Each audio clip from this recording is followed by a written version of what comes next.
Hi hello welcome back to Abu's world. ഇന്ന് ഞാൻ വന്നിട്ടുള്ളത് കിഴങ്ങ് കൊണ്ടുള്ള ഒരു വടയുടെ റെസിപ്പി ആയിട്ടാണ് കേട്ടോ. അപ്പോൾ നമുക്ക് വീഡിയോയിലേക്ക് പോകാം. ഞാനിവിടെ 2 ഉരുളക്കിഴങ്ങ് നല്ല തൊലിയെല്ലാം കളഞ്ഞ് നല്ല വൃത്തിയാക്കി എടുത്തിട്ടുണ്ട്. ഇനി നമുക്ക് ഇതുപോലൊരു ഗ്രേറ്റർ ഉപയോഗിച്ചിട്ട് ആ മുകളിലത്തെ ആ വലിയ ഹോളിൽ വെച്ചിട്ട് നമുക്കിതൊന്ന് ഗ്രേറ്റ് ചെയ്തെടുക്കാം.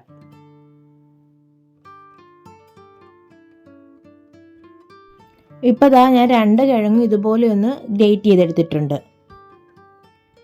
ഇനി നമുക്ക് ഈ ഗ്രേറ്റ് ചെയ്ത് വെച്ചിട്ടുള്ള ആ കിഴങ്ങിലുള്ള ആ വെള്ളമെല്ലാം ഒന്ന് കൈ വെച്ച് നന്നായിട്ട് ഞെക്കി പിഴിഞ്ഞെടുക്കാം.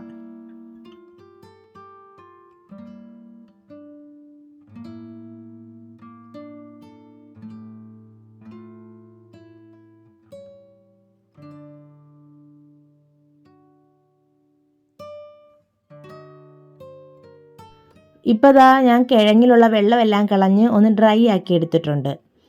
ഇനി ഇതിലേക്ക് നമുക്ക് ഒരു ചെറിയ സവാള അരിഞ്ഞത് കൂടി ചേർത്ത് കൊടുക്കാം. അടുത്തതായിട്ട് നമുക്ക് പച്ചമുളകും കറിവേപ്പിലയും കൂടെ ചേർത്ത് കൊടുക്കാം. ഞാനിവിടെ 2 പച്ചമുളക് എടുത്തിട്ടുണ്ട്. പിന്നെ ഇഞ്ചി വെളുത്തുള്ളി പേസ്റ്റ്, കൂടെ തന്നെ കുറച്ച് മല്ലിയില ചെറുതായിട്ട് അരിഞ്ഞത് കൂടി ചേർത്ത് കൊടുക്കാം. ഇതെല്ലാം ചേർത്ത് കഴിഞ്ഞാൽ നമുക്കിനി ഇതിലേക്ക് പൊടികൾ ചേർത്ത് കൊടുക്കാം. ഞാൻ 1/4 ടീസ്പൂൺ മഞ്ഞൾപ്പൊടി, 1/2 ടീസ്പൂൺ മുളക് പൊടി, 1/4 ടീസ്പൂൺ മസാലപ്പൊടി, 1/4 ടീസ്പൂൺ പെരിഞ്ജീരകപ്പൊടി. ഇതിന് ആവശ്യമായിട്ടുള്ള ഉപ്പ് കൂടെ ചേർത്ത് കൊടുക്കാം. ഇനി ഇതിലേക്ക് 1 കപ്പ് കടലമാവ് കുറച്ചായിട്ട് ഇട്ട് കൊടുത്ത് നമുക്കിതെല്ലാം കൂടി ഒന്ന് മിക്സ് ചെയ്തെടുക്കാം. ഇപ്പം ഞാനിവിടെ പകുതി കടലമാവ് ഇട്ട് കൊടുത്തിട്ട് ഇതൊന്ന് മിക്സ് ചെയ്തെടുക്കുന്നുണ്ട്.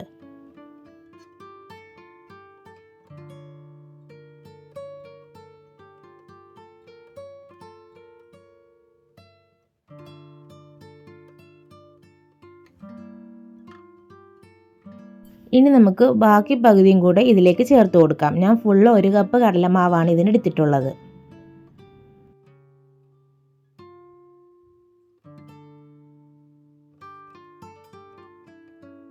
ഇനി ഇതിലേക്ക് 2 പിഞ്ച് കായപ്പൊടി കൂടി ചേർത്ത് കൊടുത്തിട്ട് എല്ലാം കൂടി ഒന്ന് മിക്സ് ചെയ്തെടുക്കാം.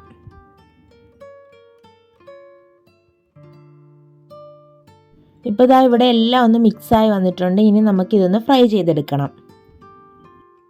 ഫ്രൈ ചെയ്യാൻ വേണ്ടിയിട്ട് ഞാനിവിടെ ഒരു പാൻ വെച്ച് കൊടുത്തിട്ടുണ്ട്. അതിലേക്ക് ഓയിൽ ഒഴിച്ച് കൊടുത്ത് അതൊന്ന് ചൂടായോ എന്ന് ടെസ്റ്റ് ചെയ്തതിന് ശേഷം അതിലേക്ക് നമുക്ക് ഈ ഉള്ളിവടയെല്ലാം ആക്കി ഇട്ട് കൊടുക്കുന്നത് പോലെ കൈ വെച്ച് ജസ്റ്റ് ഒന്ന് പ്രസ് ആക്കിയിട്ട് നമുക്ക് അതൊന്ന് ഇട്ട് കൊടുത്ത് ഫ്രൈ ചെയ്തെടുക്കാം.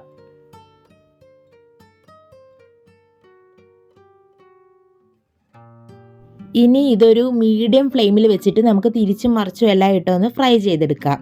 ഫ്ലെയിം കൂട്ടി വെച്ചാൽ കിഴങ്ങ് പെട്ടെന്ന് പുറം ഭാഗം കരിഞ്ഞു പോകാൻ ചാൻസ് ഉണ്ട്. അതുകൊണ്ടാണ് ഒരു മീഡിയം ഫ്ലെയിമിൽ വെക്കാൻ പറഞ്ഞിട്ടുള്ളത്. ഇപ്പോൾ ഒരു വശം ജസ്റ്റ് ഒന്ന് ഫ്രൈ ആയി വന്നിട്ടുണ്ട്. ഇനി നമുക്കതൊന്ന് തിരിച്ചിട്ട് കൊടുക്കാം.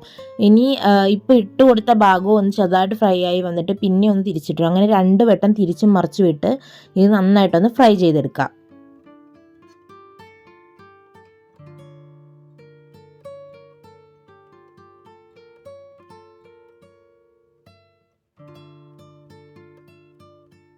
ഇപ്പം നമ്മുടെ കിഴങ്ങുവട എല്ലാം ഒന്ന് ഫ്രൈ ആയി വന്നിട്ടുണ്ട്. ഇനി നമുക്കിതൊന്ന് എണ്ണയിൽ നിന്ന് കോരി മാറ്റാം.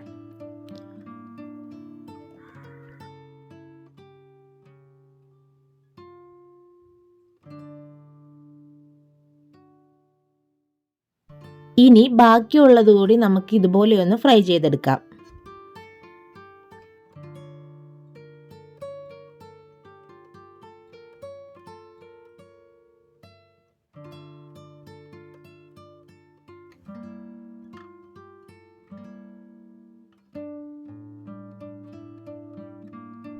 ഉള്ളിവടയെല്ലാം പോലെ തന്നെ നമ്മുടെ കിഴങ്ങ് കൊണ്ടുള്ള വട ഇവിടെ റെഡിയായി കിട്ടിയിട്ടുണ്ട് കേട്ടോ.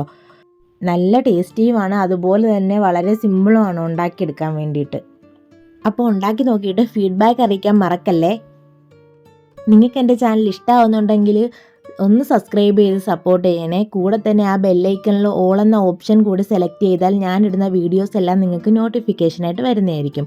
അപ്പോൾ അടുത്ത വീഡിയോയ്ക്ക് കാണും വരേക്കും ബായ്.